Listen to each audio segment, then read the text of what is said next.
Hi, இன்னைக்கு நான் உங்களுக்காக பண்ணி காட்ட போகிறது ஒரு சவுத் இண்டியன் ஸ்பெஷல். அது என்ன சவுத் இண்டியன் ஸ்பெஷல் தெரியுமா? ரசம். ரசத்தில் என்ன சார் ஸ்பெஷல் நீங்கள் கேட்கலாம். ஆனால் வீட்டில் எப்பொழுதுமே நிறைய வாட்டி நம்ம ரசம் பண்ணாலும் இந்த கல்யாண வீட்டில் சில யுனிக்காக ஒரு ஸ்பெஷலாக ரசம் பண்ணுவாங்க, சில வித்தியாசமான இன்க்ரீடியன்ஸ் வச்சு. அது ரொம்ப பாப்புலர். அந்த மாதிரி இன்றைக்கி நான் எடுத்துருக்கிற இன்க்ரீடியன்ட் என்ன தெரியுமா? பைனாப்பிள். எஸ், பைனாப்பிளை வச்சு ஒரு ரசம் பண்ண போகிறோம். ரொம்ப ஸ்பெஷல், பாப்புலர் ரசம். அது கல்யாண வீட்டு ரசம். அந்த பைனாப்பிள் ரசத்தில் சில வித்தியாசமான ப்ராசஸ் இருக்குது. மற்ற ரசம் மாதிரி கிடையாது. ப்ராசஸும் வேறு, இன்க்ரீடியன்ஸும் வேறு. அது என்னன்னு பார்க்க போகிறோம். அதில் இருக்கிற முக்கியமான டிப்ஸ் அண்ட் டெக்னிக் சொல்லி கொடுத்துட்றேன். வாங்க நம்ம ரெசிபிக்குள்ளே போயிடலாம். I am chef Sundha. Welcome to recipe checkup.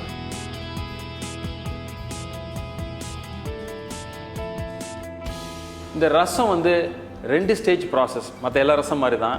நம்ம எப்பொழுதுமே ஃப்ரெஷ்ஷாக தான் ரசப்பொடி அரைச்சி நம்ம காட்டுவோம். அதே மாதிரி இந்த ரசத்துக்கு தேவையான இன்க்ரீடியன்ட்ஸ் என்னென்னு பார்ப்போம். இப்போது இந்த ரசப்பொடி ரெடி பண்ணிட்டோம்னா செகண்ட் ஸ்டேஜில் இந்த ரசத்தை மீதி இருக்கிற இன்க்ரீடியன்ஸ் வச்சு எப்படி பண்ணுறதுன்னு பார்க்க போகிறோம்.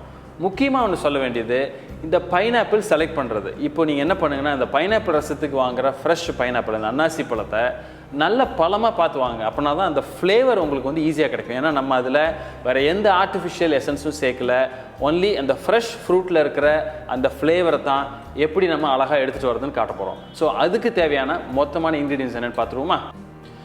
ஸோ இப்போது நான் என்ன பண்ணியிருக்கேன், ஒரு பேன் எடுத்து அதில் ஒரு 1/4 ஸ்பூன் நெய் விட்டுருக்கேன். விட்டு அதில் இந்த இன்க்ரீடியன்ஸை சாட்டே பண்ணுறேன். அதாவது கொஞ்சமாக நெய் விட்டால் போதும், ரொம்ப வேணாம். ஜஸ்ட் அது ஸ்வெட் ஆகிற அளவுக்கு இருந்தால் போதும். இப்போது ஃபஸ்ட்டு அது லைட்டாக அது மெல்ட் ஆனோடனே ஜீரகம் போட்டு கொஞ்சம் சாட்டே பண்ணுங்கள். அடுத்து துவரம் பருப்பு, மிளகு,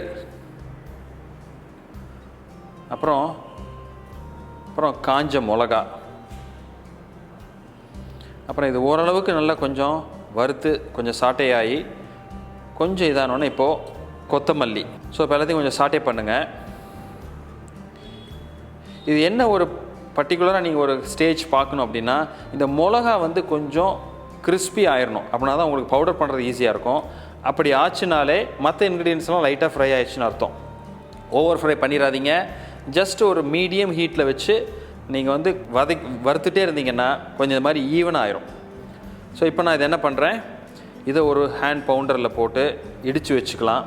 உங்கள் வீட்டில் மிக்ஸி இருந்தால் மிக்சியில் போட்டு ஜஸ்ட் ஒரு சுற்று போதும். ரொம்ப ஃபைனாக பவுடர் பண்ணிடாதீங்க, 1-2 அரைச்சா போதும். ஸோ இப்போ பார்த்தீங்கன்னா இந்த ரசப்பொடி ரெடி. ஸோ இது வந்து ஃப்ரெஷ்ஷாக பண்ணியிருக்கோம். அந்த வாசனையே நல்லா தெரியுது. ஆக்சுவலாக நம்ம கரெக்டாக வறுத்து கரெக்டான கலர், கரெக்டான ரேஷியோ எல்லாம் வச்சுருக்கோம். இப்போது டொமேட்டோ, நம்ம கட் பண்ணி வச்சுருக்கிற தக்காளி போட்டுக்கிறேன். டைஸ்டு பைனாப்பிள், அதாவது இந்த பைனாப்பிள் என்ன பண்ணியிருக்கேன், வாங்கி அதை வந்து நல்லா தோல் சீவிட்டு 2ஆக பிரிச்சிட்டேன் வெட்டி. அதாவது ஒரு பார்ட்டை வந்து இந்த மாதிரி டைஸ் பண்ணி வச்சுக்கிட்டேன், இன்னொரு பார்ட்டை பியூரை எடுத்துட்டேன். அது நான் அப்புறம் உங்களுக்கு சொல்கிறேன். கார்லிக், பூண்டு, ஒரு 2 பச்சை மிளகா, அப்புறம் ஒரு 1/2 டீஸ்பூன் இந்த இஞ்சியை வந்து இந்த மாதிரி ஜூலியன் மாதிரி வெட்டி வச்சுருக்கேன் ஷேப்பில், அதை போட்டுக்குங்க.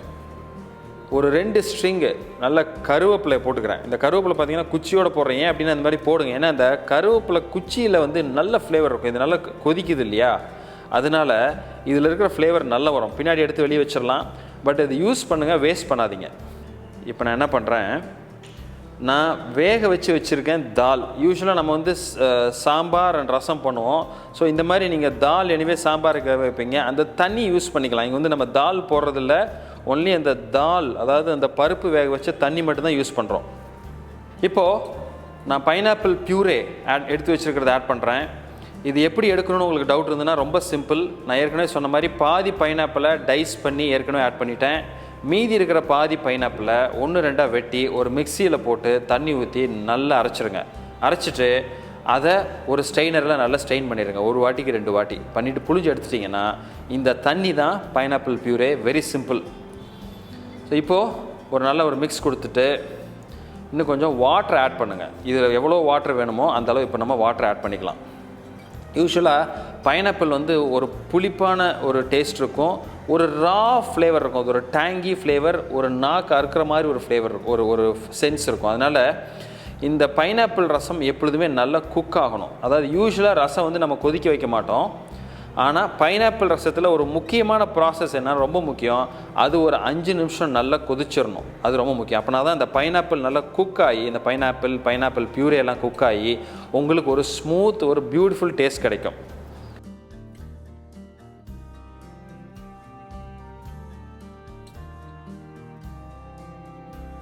நல்லா மிக்ஸ் பண்ணுங்கள். பண்ணிவிட்டு இப்போது ஒரு சிம்மரில் வச்சு நல்ல ஒரு பாயிலிங் விடுங்க. அது எப்படியும் ஒரு 5 நிமிஷம் ஆகும். அது அழகாக கொதித்து வரும். அது வரைக்கும் அது கொஞ்சம் சிம்மர்லேயே இருக்கட்டும். இப்போ பாருங்கள், இந்த ரசம் வந்து ஜஸ்ட் அபவுட் கொதிக்க போகுது.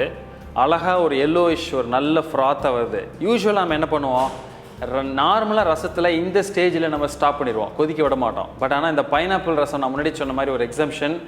இதுக்கப்புறம் இது ஒரு 5 மினிட்ஸ் நல்லா கொதித்து வரணும், ரொம்ப முக்கியம். ஸோ இப்போ இந்த ஸ்டேஜில் என்ன பண்ணுங்கள், ஜஸ்ட்டு செக் பண்ணிக்கோங்க சால்ட் கொஞ்சம். ஸோ செக் பண்ணிவிட்டு I think I need little more salt, கொஞ்சம் சால்ட் வேணும்னு நினைக்கிறேன். ஸோ கொஞ்சம் சால்ட் ஆட் பண்ணிக்குவோம். பண்ணிவிட்டு இப்போ இப்படியே இது சிம்மர்லேயே ஒரு 5 மினிட்ஸ் நல்லா கொதிக்கிட்டோம். அப்போ அதுக்குள்ளே அந்த பைனாப்பிள் நல்லா குக் ஆயிரும். அதுக்கப்புறம் நம்ம அடுத்த ஸ்டேஜ் என்ன பண்ணுறதுன்னு பார்ப்போம். ஸோ இப்போது இந்த பைனாப்பிள் ரசம் நல்லா ஒரு 5 நிமிஷம் கொதித்து நல்லா பியூட்டிஃபுல்லாக குக் ஆயிடுச்சு. இந்த கலர் எல்லாம் ஃப்ளேவர் எல்லாம் ரொம்ப பர்ஃபெக்டாக இருக்குது. ஸோ இப்போ இந்த ஸ்டேஜில் என்ன பண்ணுறேன், ஒரு லெமன் வெஜ்ஜஸ், ஒரு அரை லெமன் வச்சுங்க, நல்லா புழிஞ்சு விடுறேன்.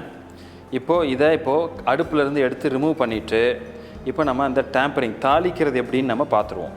ஸோ இதை எடுத்து ஜஸ்ட்டு தனியாக வச்சுருவோம் இப்போது. ஸோ இப்போ என்ன பண்ணுறேன், அடுப்புலேருந்து எடுத்ததுக்கப்புறம் ஜிஞ்சர், அதாவது ஜிஞ்சர் வந்து நீளமாக வெட்டி வச்சுருக்கேன் இல்லையா, அது கொஞ்சம் ஆட் பண்ணுறேன். ஃப்ரெஷ் கோரியாண்டர் லீஃப் அதை கொஞ்சம் ஆட் பண்ணிவிட்டு கொஞ்சம் கறி லீஃபும் ஆட் பண்ணுறேன், கொஞ்சம் கருவேப்பிலை, அதாவது ஏற்கனவே நம்ம ஆட் பண்ணியிருக்கோம், இது ஃப்ரெஷ் கருவேப்பிலையும் கொஞ்சம் ஆட் பண்ணுறேன். ஏன்னா இந்த 3 இன்க்ரீடியன்ஸும் இப்போது நீங்கள் ஃப்ரெஷ்ஷாக குக் பண்ணதுக்கப்புறம் நீங்கள் ஆட் பண்ணுறது வந்து அது ஒரு நல்ல ஒரு ஃப்ரெஷ்னஸை கொடுக்கும். அது ரொம்ப நல்ல டிஃப்ரென்ஸ் தெரியும் உங்களுக்கு. அதாவது நீங்கள் முன்னாடியே ஆட் பண்ணி குக் பண்ணது ஒரு ஃப்ளேவர், நீங்கள் குக் பண்ணி முடிச்சதுக்கப்புறம் இதை ஃப்ரெஷ்ஷாக நீங்கள் ஆட் பண்ணுறது அது ஒரு அடிஷ்னல் ஃப்ளேவர். இதை தாளிக்கிறதுக்கு ஒரு சின்ன பேன் எடுத்துகிட்டு அதில் ஒரு டேபிள் ஸ்பூன் ஆயில் எடுத்துக்கங்க. ஆயில் லைட்டாக சூடானோடனே கடுகு, வெந்தயம் ரொம்ப முக்கியம், அப்புறம் கொஞ்சம் சாப்டு கார்லிக் கொஞ்சம் வச்சுருக்கேன், ஒரு அரை ஸ்பூன், அப்புறம் கொஞ்சம் கருவேப்பிலை போட்டு நல்லா தாளிச்சிங்க. இப்போ நல்லா தாளித்து நல்லா அழகாக தாளித்து வந்தோடனே எடுத்து நம்ம ரசத்தில் ஊற்றி மிக்ஸ் பண்ணிடுங்க. இந்த பூண்டு வெந்தயம் இந்த வறுத்து போடுறோம் இல்லையா, அது ஒரு பஞ்சி ஃப்ளேவர் கொடுக்கும். அதாவது அந்த எண்டில் நம்ம ஆட் பண்ணுறோம் இல்லையா, அது ஒரு unique punchy flavour for this pineapple rasam. So ஒரு பியூட்டிஃபுல்லான அரோமேட்டிக் ஃப்ளேவர் இருக்கிற ஒரு கல்யாண வீட்டு ஸ்பெஷல் பைனாப்பிள் ரசம் எப்படி பண்ணுறதுன்னு பார்த்தீங்களா? நான் முன்னாடி சொன்ன மாதிரி இன்க்ரீடியன்ட்ஸ் வந்து கொஞ்சம் வேறு, இதில் ப்ராசஸும் கொஞ்சம் வேறு மற்ற ரசத்தோடு கம்பேர் பண்ணுறப்போ.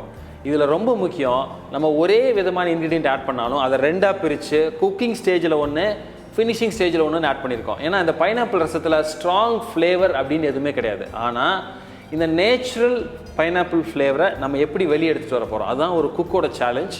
அதை நீங்கள் எப்படி பண்ணுறீங்க அதை தான் இன்றைக்கி நான் சொல்லி கொடுத்துருக்கேன். வீடியோ உங்களுக்கு பிடிச்சிருக்குன்னு நினச்சிருக்கேன். நீங்கள் ரொம்ப நல்லா இருந்தது அப்படின்னா எனக்கு ஒரு தம்ஸ் அப் கொடுங்க, ஃப்ரெண்ட்ஸோட ஷேர் பண்ணுங்கள். ஃபஸ்ட் டைம் சேனலுக்கு வந்திருந்தீங்கன்னா சப்ஸ்கிரைப் பண்ணிவிட்டு பெல் ஐக்கானை கிளிக் பண்ணுங்கள். இன்னொரு நாள் இதே மாதிரி ஒரு ஸ்பெஷல் யூனிக் ரெசிபி எடுத்துகிட்டு அதில் இருக்கிற டிப்ஸ் அண்ட் டெக்னிக்ஸ் சொல்லிக் கொடுக்குறேன். அது வரைக்கும் ஹாப்பி குக்கிங்.